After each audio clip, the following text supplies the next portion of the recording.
तो नमस्ते जी। Bihar matric final परीक्षा 2027 में देने जा रहे हैं, तो आज रविवार के टेस्ट अवश्य देकर जांच कर लीजिए अपनी परीक्षा में कितना तैयारी कर लिए हैं। सभी विषय का आज मैं ऑब्जेक्टिव लाया हूँ, महत्वपूर्ण। इसीलिए यदि पूरा वीडियो अंत तक देख लेते हैं तो आपका समझिए आपका परीक्षा में अच्छा खासा अंक आ जाएगा।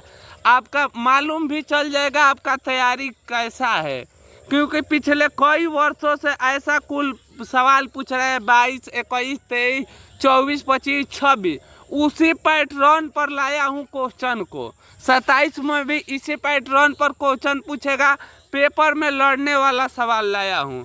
यदि आज के सवाल बना लेते हैं तो वादा है आपका 100% गारंटी है बिहार मैट्रिक के फाइनल परीक्षा देने जाइएगा, सारा का सारा सवाल बनेगा। यदि आपके पास टाइम है बाबू तो 10 से 20 मिनट तक आप अस्थिर बैठ जाइए, आप वीडियो को ध्यान से देखिए, अपनी तैयारी जांच कर लीजिए। सेम टू सेम इसी टाइप का पेपर में आएगा। मैं कह रहा हूँ यही नहीं आएगा, मान बदल कर आएगा, लेकिन सवाल यही रहेगा। तो चलिए हम करते हैं स्टार्ट। हर रविवार के टेस्ट होता है, तो आज भी रविवार है इसीलिए करा दे रहा हूँ। चैनल पर नए हैं तो इस चैनल को भी सब्सक्राइब कर दीजिएगा, लाइक कर दीजिएगा, कमेंट में बताइएगा ये टेस्ट आपको कैसा लगा देखकर। तो चने मैक्स मूलर की अवस्था में लीपजिंग विश्वविद्यालय में संस्कृत का अध्ययन किए। मैक्स मूलर जी कितना वर्ष के थे तो संस्कृत का अध्ययन किए थे बाबू? तो याद रखिएगा 18 वर्ष के थे। दारिस नामक सोने से भरा घड़ा किसे मिला था? तो याद रखिएगा भरा घड़ा किसे मिला था? तो बाबू वारेन हटिंसन को मिला था।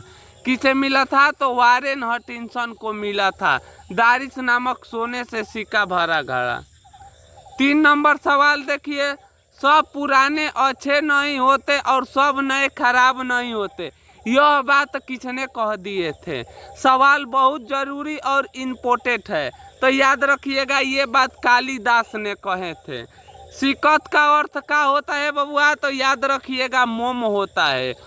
ये सवाल बहुत इम्पोर्टेंट और जरूरी क्वेश्चन है। द्विवेदी जी से किसने पूछा नाखून क्यों बढ़ता है? तो याद रखिएगा उनसे पूछी थी उनकी लड़की ने। किसने पूछी थी? द्विवेदी जी के छोटी लड़की ने पूछी थी, पिताजी नाखून क्यों बढ़ता है, इसे ध्यान रखिएगा। 6 नंबर सवाल देखिए, हिंदी लिखी जाती है तो याद रखिएगा देवनागरी लिपि में। हिंदी के आदि कवि कौन है? तो याद रखिएगा सरहद पाद है। यदि आपको सवाल बन रहा है तो खुशी मनाइए, आप बहुत अच्छा खासा तैयारी कर लिए हैं। ये सवाल बाबू परीक्षा में आने लायक सवाल है। 8 नंबर सवाल देखिए, बहादुर का पूरा नाम क्या था? तो दिल बहादुर था। और एक सवाल पूछे देगा, बहादुर के नाम से दिल किसने हटा दिया था? तो निर्मला ने हटा दिया था, इसे भी याद रखिएगा। दही वाली मंगमा कहानी के कहानीकारक कौन है? तो याद रखिएगा श्रीनिवास। यहीं पर पूछ देगा ढहते विश्वास कहानी के, तो 7 कोड़ी होता। ईश्वर पॉलिटिकल माँ कहानी के। इस तरह आप सब के सब याद रख सकते हैं। अगला सवाल देखिए, दही वाली मंगमा कहानी किस भाषा से अनुवादित है? तो याद रखिएगा कन्नड़ भाषा से अनुवादित है। लक्ष्मी का बड़ा लड़का का नाम क्या था? तो अछूत। यही पूछ देगा गांव के पढ़ाकू लड़का का नाम क्या था? तो गुणनिधि। याद रखिएगा पेपर के लिए जरूरी है। ये सवाल महत्वपूर्ण सवाल है, इसे ध्यान से करिएगा। भ का उच्चारण स्थान क्या है? तो प फ ब भ पढ़िएगा तो आपका कंठ काम कर रहा है, इसीलिए इसका कंठ हो जाएगा। कारक का कितने भेद होते हैं बाबू? तो याद रखिएगा 8 होते हैं। सर्वनाम के कितने भेद होते हैं? ये परीक्षा में कई पिछले बार पूछा हुआ सवाल है। तो सर्वनाम के याद रखिएगा बाबू पिछले 6 होता है। कितना होता है? 6 होता है। 15 नंबर सवाल देखिए, जो शब्द संज्ञा या सर्वनाम का विशेषता बताता है उसे कहते हैं, तो उसे क्या कहते हैं बबुआ? तो उसे विशेषण कहते हैं। यहाँ तक आकर आपका हिंदी का जो ऑब्जेक्टिव था 15 तो समाप्त हो गया। महत्वपूर्ण था। अब इसी तरह मैथ, संस्कृत सभी विषय का करने वाले हैं।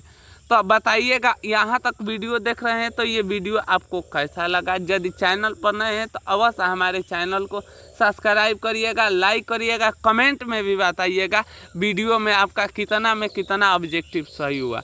पूरी वीडियो अंत तक जरूर देखिएगा।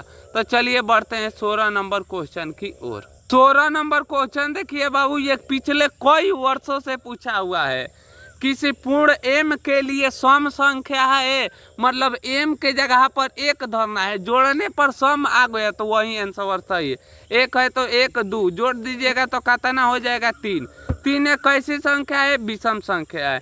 2 है, 2 एम के जगह पर एक धरिए, एक 2 में एक ले गुणा करिएगा, 2 + 1 जोड़ दीजिएगा कितना हो जाएगा 3। 3 कैसी संख्या है, विषम संख्या है, इसीलिए काट दीजिए। ये देखिए 2 है तो 2 एम के जगह पर एक में 2 ले गुणा करेंगे तो कितना आ गया 2। 2 कैसी संख्या है बाबू, तो आप जानते हैं 2 एक सम संख्या है, इसीलिए इनका राइट आंसर क्या हो गया, सी ऑप्शन सही हो गया। मैथ का सवाल है, अब पेपर में पिछले कई वर्षों से पूछा हुआ है। ये भी सवाल पिछले 5-6 साल से रिपीट कर रहा है। 2 परिमेय संख्याओं के बीच कितना परिमेय संख्या होता है, तो याद रखिएगा अनंत होता है। 16 का अभाज्य संख्या में 2 की घात का होगी। जब 16 का गुणनखंड करेंगे तो 2 की घात का होगी। 16 के जगह पे आपको पेपर में और कुछ भी दे सकता है, 8, 2 से 4, 2 से 2 और 2 से का हो जाएगा 1।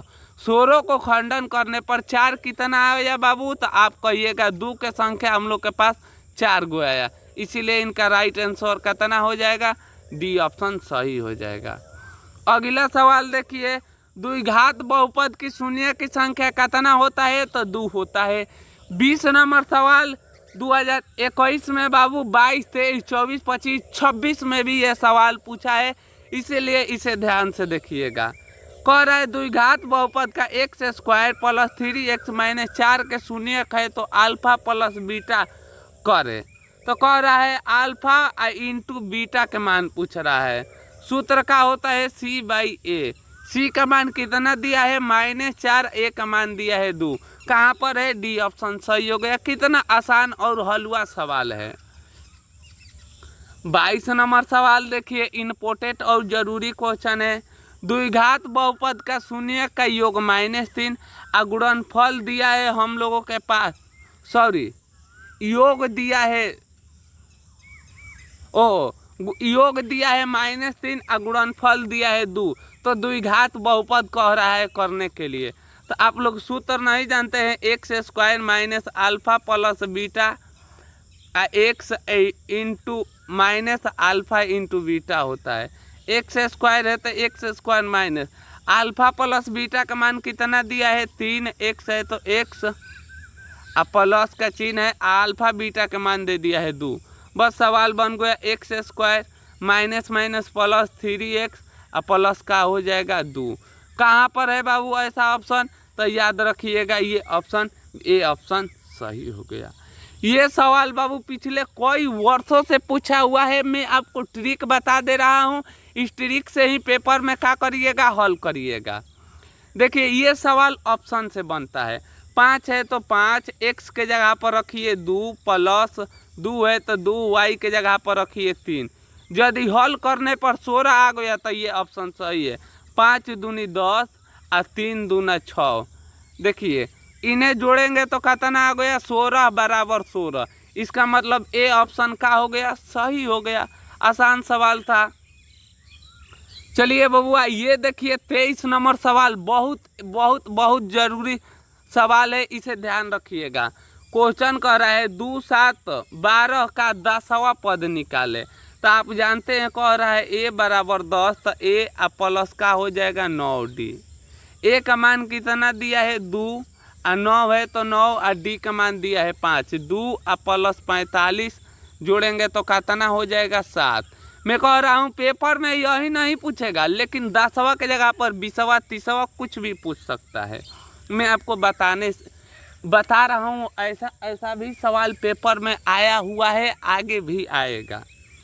चलिए बिंदु 2, 3 की दूरी मूल बिंदु से निकाले। मूल बिंदु से कैसे निकलता है? पहिलका के स्क्वायर और प्लस दूसरका के स्क्वायर। आप जानते हैं 2 का 4, 3 का होता है 9, जोड़ दीजिएगा तो कितना हो गया? 13। इनका राइट आंसर कितना हो जाएगा बाबू? तो 13 ऑप्शन सही हो गया। आसान आसान सवाल ये नहीं है, ये पेपर में पिछले कई वर्षों से पूछा हुआ सवाल है। यदि आप बना पा रहे हैं तो समझिए आपका तैयारी बहुत अच्छा है। अभी तक आप बताइएगा कितना सही किए हैं, अपने दोस्तों के पास भी शेयर कर दीजिएगा।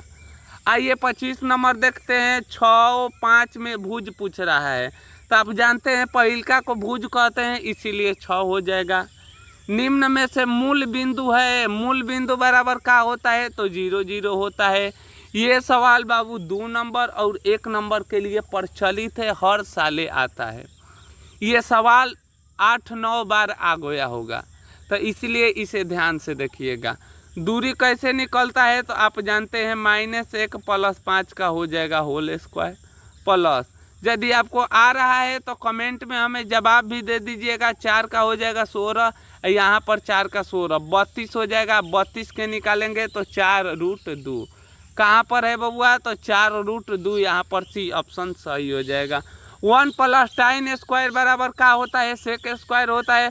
cos 90 - a बराबर क्या होता है? sin a होता है। काट देंगे तो इसका आंसर क्या हो गया? 1 हो गया। कितना आसान और इजी गणित में सवाल पूछता है। और लोग कहते हैं गणित में बड़ा हार्ड आता है। तो यहाँ तक आपका 30 ऑब्जेक्टिव का हो गया बाबू, समाप्त हो गया। 30 में अभी तक कितना ऑब्जेक्टिव सही किए हैं अवश्य कमेंट में बताइएगा। तो चलिए हम बढ़ते हैं 31 नंबर क्वेश्चन की ओर। आपसे 31 नंबर क्वेश्चन पूछ रहा है, प्रकाश के परावर्तन के कितने नियम होते हैं? 2। प्रकाश के अपवर्तनांक का मान होता है sin i बटा में sin r। अवतल लेंस का आवर्धन m बराबर क्या होता है? v बटा में u। यही तो आप लोगों से सवाल पूछेगा एग्जाम में, आप लोग डरा रहे हैं कैसा पूछेगा कैसा नहीं। तो चलिए बढ़ते हैं 34 नंबर ऑब्जेक्टिव की ओर। जो बाबू ऑब्जेक्टिव आपसे गलती हो रहा है उसे कॉपी और पेन लेकर नोट कर लीजिए, पेपर में आएगा, इसे सीख लीजिए। हर संडे का टेस्ट होता है, इसीलिए बढ़ते हैं 34 नंबर क्वेश्चन की ओर।